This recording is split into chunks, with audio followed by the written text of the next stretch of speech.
welcome to Career Bits, the podcast of the University Career Center at UNC Charlotte. I'm your host, Jay. This week, our topic is going to be navigating and thriving in online networking situations. We're going to be facing a lot of that in the near future. We all know that. But even beyond the social distancing that we're all experiencing right now, when life returns to whatever normal is on the other side of this pandemic, these opportunities are going to abound because companies and organizations are seeing value in networking in an online and virtual environment. And for some of you, that's just like walking into a room full of people. But for some of you, if you're kind of like me, that can be daunting. And so I wanted to bring on some folks to talk a little bit about how to best navigate those circumstances, how to overcome any anxieties you're having about it, and really thrive in an online networking environment. I'll be joined in today's show segments by Sarena Taylor from the Belk College of Business, Rex Trewin, a 20-plus year veteran of college recruiting services, and Brooke Brown, Associate Director of the University Career Center. So let's get things started. Welcoming into Career Bits now, Sarena Taylor, Assistant Director of Professional Development in the Belk College of Business Niblock Student Center here at UNC Charlotte. Sarena, thanks for coming on Career Bits. Tell folks a little bit about yourself. Thanks, Jay. Thank you so much for having me. So again, yes, I do work on the professional development team within the Niblock Student Center, and I work on a team of 4, and we support different professional development events and initiatives to support business students in preparing for their future careers. So within my role particularly, I support the professional development events, but I also lead the Peer Guide program. So the Peer Guide program is a team of undergraduate business students that assist the PD team and mentors underrepresented business students. And I support the marketing, management, and BISM majors. So BISM is business analytics, operations, supply chain management, and management information systems. So I support these majors in receiving academic credit for their internships. Serena, our topic this week is navigating and thriving in online networking environments. And specifically, we're talking to students who don't find that to be the most comfortable way of participating in networking. I wanted to start there and ask you why it's so important for students to be active in online networking sessions. Yes. So when students are active in these online networking sessions, they're really communicating with not only the host and the panelists or presenters or employers, but they're also communicating with attendees as well, that they are excited and that they are interested in the topic of discussion, or they are interested in connection. And so one way that I think that students really can look at this session as a way to potentially stand out as an attendee. So being more active in the session will help them stand out. And it could be a great way to make connections so that after the event, they're able to build upon those relationships. Serena, what are ways students can practice ahead of time to be more comfortable in those online networking situations?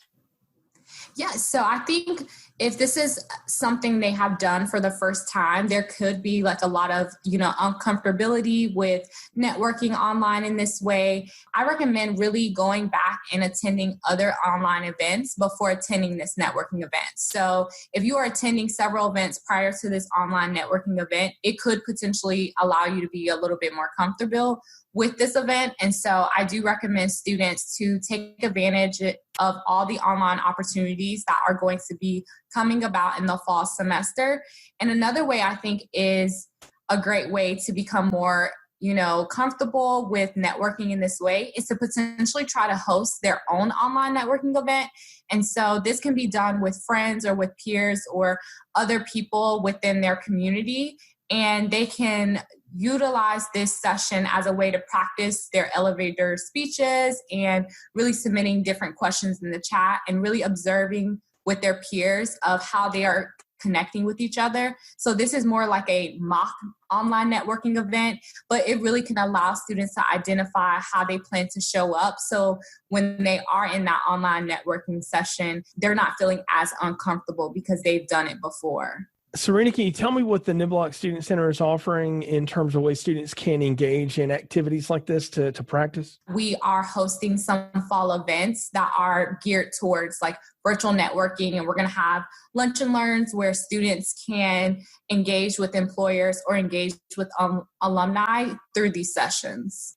Serena, you mentioned a minute ago that it's important to engage whether you're on camera asking questions or you're chatting as well. But what are some good ways to ask good questions in a chat so you know they get answered? Yes, so I think from the beginning, it's important for students to reflect on why they are attending the session and what they are hoping to receive or learn from attending that session. And so I think just even going into the session with questions already prepared can be helpful.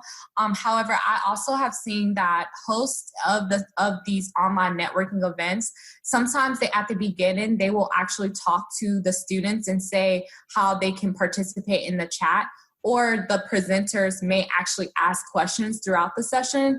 And so I think those are some great ways to know for how students can demonstrate they are engaged. And so they may submit questions or they may submit comments in the chat function. And that can be a way to not only engage with the presenter, but also engage with other attendees who are in the session.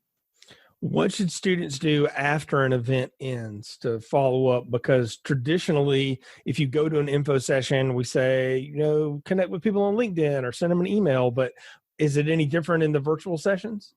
So I definitely recommend following up, regardless if it is an online networking session. I think it's important to both follow up with the host and also people they were connected with in the event. So it's important to thank the host for hosting the event itself and really indicating their interest in knowing about other future events. And maybe that could be some great opportunities to do some networking in the future. However, I also see it's important to really look at these networking events as that first step in building relationships. And so if students during that time, during the session, they are really engaging with specific attendees or, different presenters, it's important to kind of see if you can take down their contact information or at least their names so that you can reach out to the host about their contact information. And with this reach out, the students may include topics that resonated with them and really speak on why that resonated with them. And that could be done through email or could still be done through LinkedIn.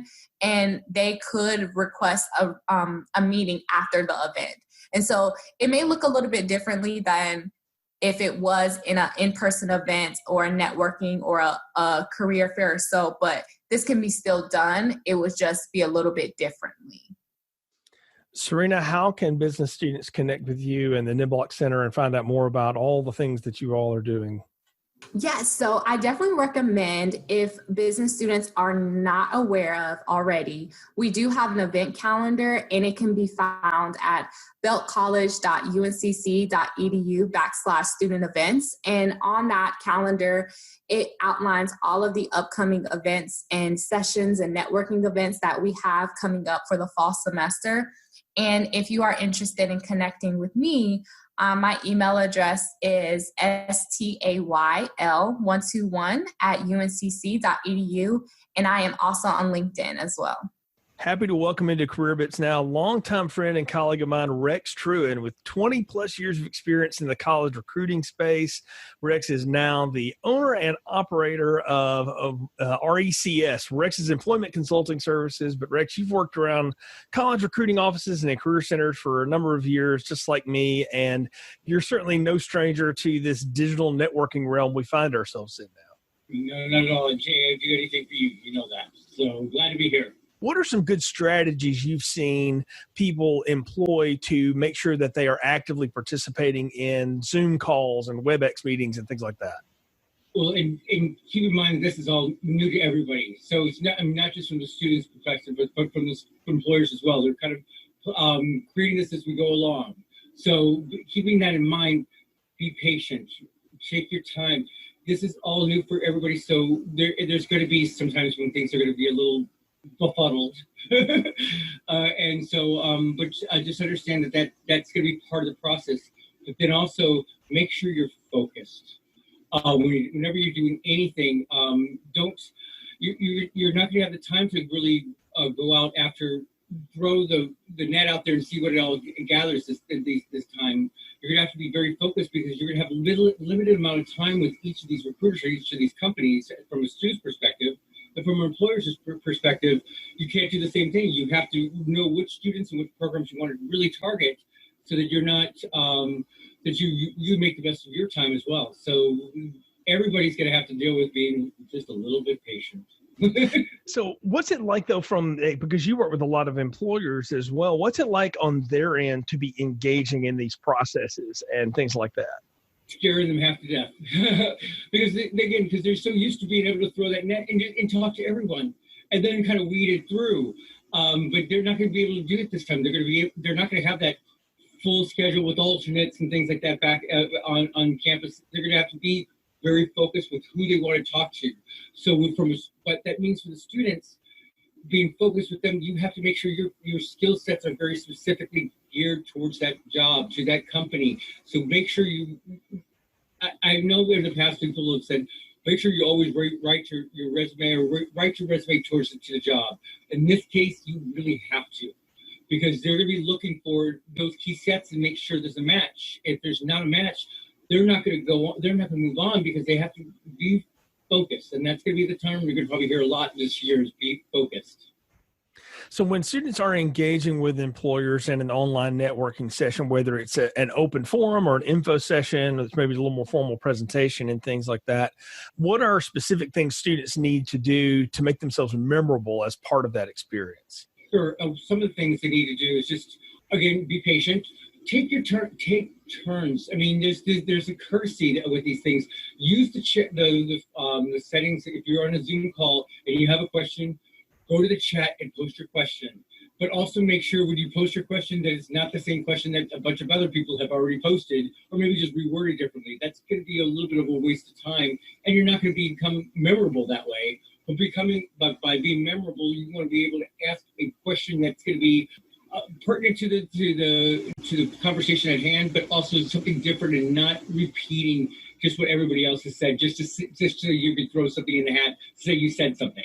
So again, be focused. After something is over, what do students do next? Let's say you're in the session and you get the person's name, maybe their email address, their LinkedIn, but you don't get their physical address. How do you initiate that conversation so you can take that next step? Making sure you get their cards. If you don't get their business card or get their information, make sure you get it from the Career Center, because usually the Career Center will know who has been to campus and you have their contact information, just in case you don't.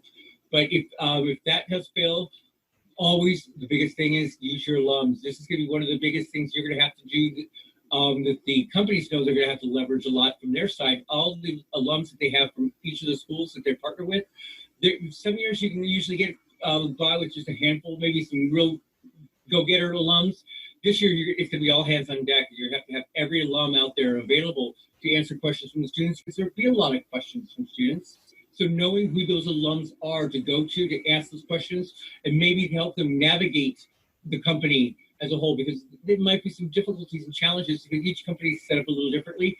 That's what those alums are there for, to help guide those students. So really effectively use those alums, those alumni contacts, and from the point of view of the employers, they're going to be leveraging all of them. So they're going to be making them available, and they've got to, when they do that, they've got to keep them informed of what's going on. And so they should have all the information, no matter who you are speaking with, that's an alum at that company. So let's talk about the student that maybe is not the kind of person that would raise their hand first. This is awkward for it would be awkward if it was in person as well, but they know I've got to participate in this. I've got to do that. What are things they can do to practice ahead of time to maybe, unfreeze a little bit of that ice and get more comfortable in these environments? Yeah. And it's just from a familiarity. If you haven't done some Zoom calls or something like that for some friends by now, sets them up, and just because one of the things, you don't want to be unfamiliar with the technology going into your first call, because that could be a memorable, but in the wrong way, or your camera's not coming on, you can't hear, and you're wasting the time of everybody on this call because you weren't familiar with the technology. So make sure you get familiar with the technology beforehand. And secondly, then if anything else, if you got familiar with the technology, but then also make sure you know what the content, what the conversations are going to be. So practice. You can still do the old-fashioned mock interview with a friend and asking some questions back and forth, just like you would in the past. Things are still relevant. You just need practice. And know if you're going into an interview, I'll tell you this, a real secret. I only know about you by what you provided me on your resume. So the only thing I can ask questions about you about are things on your resume. If you know your resume and know about yourself, you'll be already ahead of the game. Come up with a question to ask about. Tell me more about this thing that I read that y'all do, or this new process you've got in place, or whatever it might be. That's a good strategy, I think. Yeah, and it's easy to do those things now with through like LinkedIn, through following the companies. And you don't have to just follow a person. You can follow the companies, you follow the industry. Make sure you're tied to all those things. It's tied to even the professional organization that's tied to that industry as well. So you know the buzzwords, the jargon, the things like that are going to be coming on. So when someone in a Zoom meeting talks about something that says a word, you know what that is because it's part of your industry as a whole, and you're not unfamiliar with the terminology. Again, that's something that sometimes the students don't always understand, is that you, by joining these organizations, you're starting to get familiar with all the things that are in their environment, everything from the job titles they're used to, the type of companies that are involved with that type of group of organization, or the type of products or whatever they do. Rex, this is great information. Where can folks learn a little bit more about you, your organization, and also other things that you recommend that our students start reading and be aware of as we're engaging in these online networking environments? Yeah, I'm available right now through my company, which is, you said earlier, was RECX, Rex's Employment Consulting Services, but it's at www.rexesemployment.com. You can reach me there. And any of your students ever have a question, I'm happy to help. You know, Jay, I've been on all sides of the fence. So, and sometimes, and this is going to be a scary thing. It's brand new to everyone, and so no question. It's easier to ask me a question or you a question, Jay, than sometimes one of the recruiters, because you can't make a mistake with me or you, but you could possibly make a mistake with a recruiter going forward. So ask those questions now earlier with us, and then we'll help you guide through those things. So I'm available at any time. Happy to have back on Career Bits, Brooke Brown, Associate Director in the University Career Center. Hey, Jay, I'm excited to be back.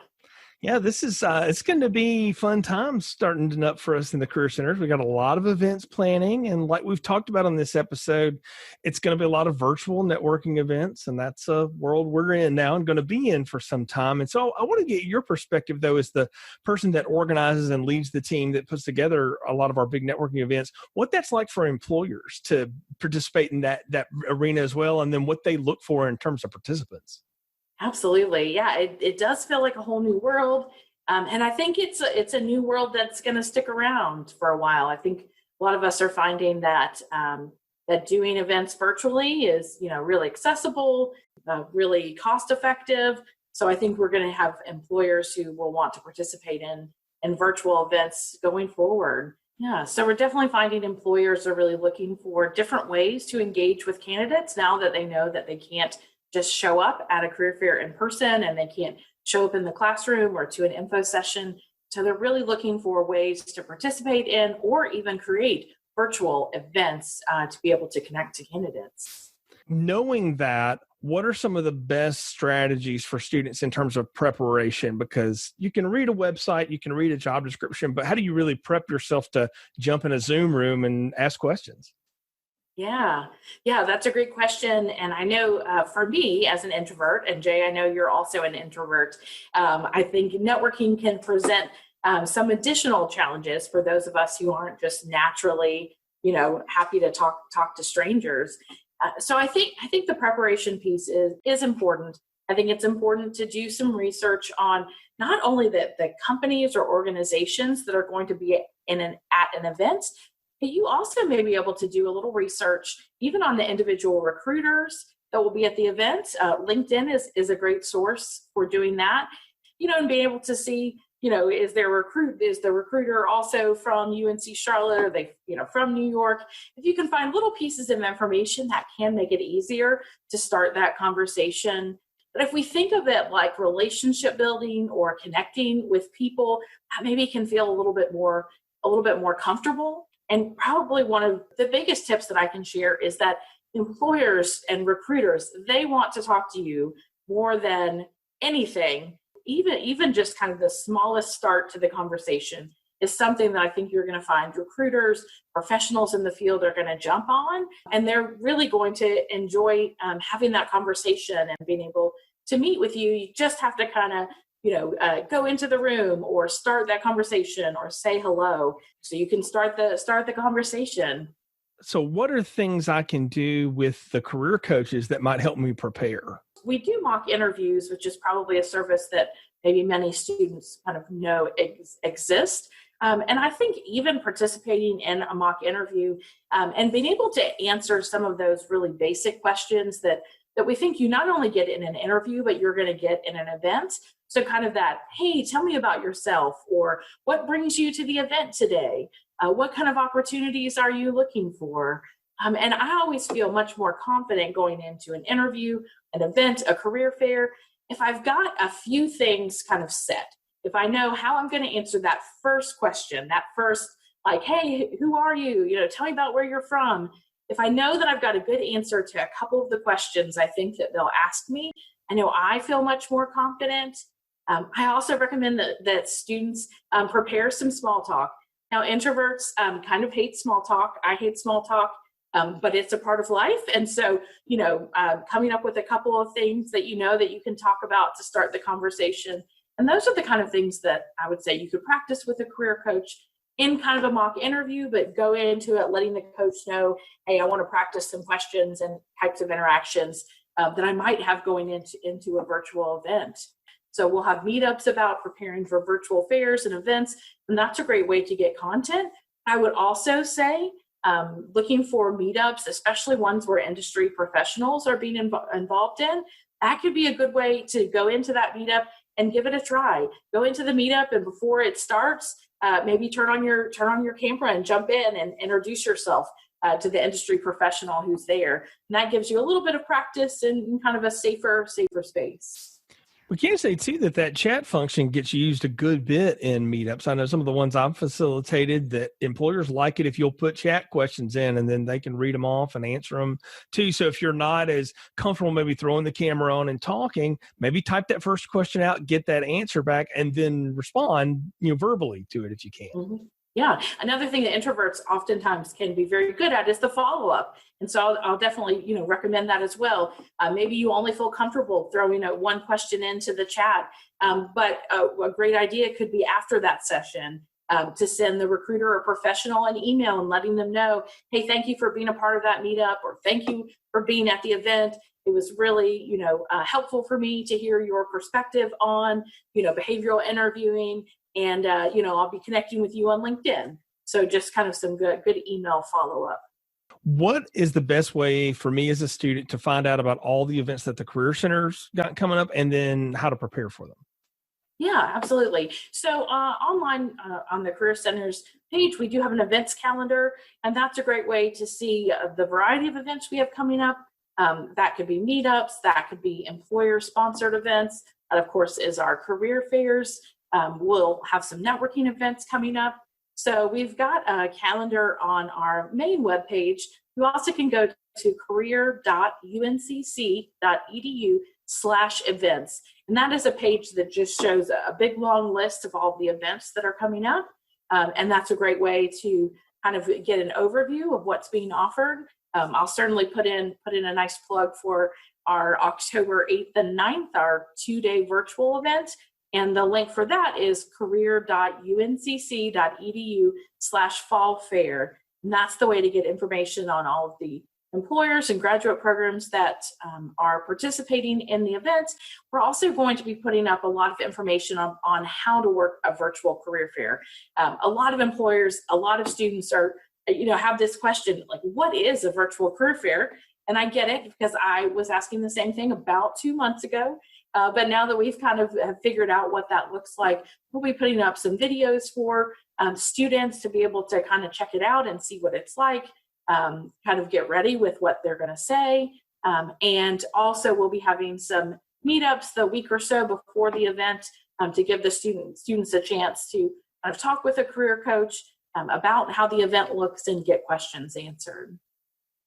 Certainly a plethora of information out there to be accessed by students. And Brooke, we'll definitely have you back on when it gets closer to career fair time here in a few weeks, and we start ramping up and talking about that event and specifically how to handle it. But I think on the front end, the point of this episode has been there are a lot of ways that you're going to engage that are different than what you've done before.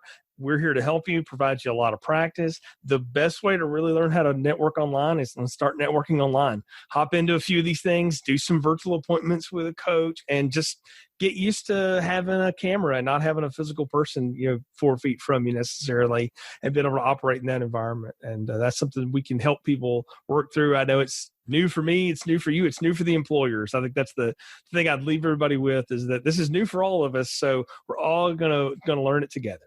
Absolutely. Yeah, I think that's a great point, and we'll just keep moving forward and keep learning as we go along. Folks, thanks for listening to this latest episode of Career Bits. We appreciate you taking time to listen to the show.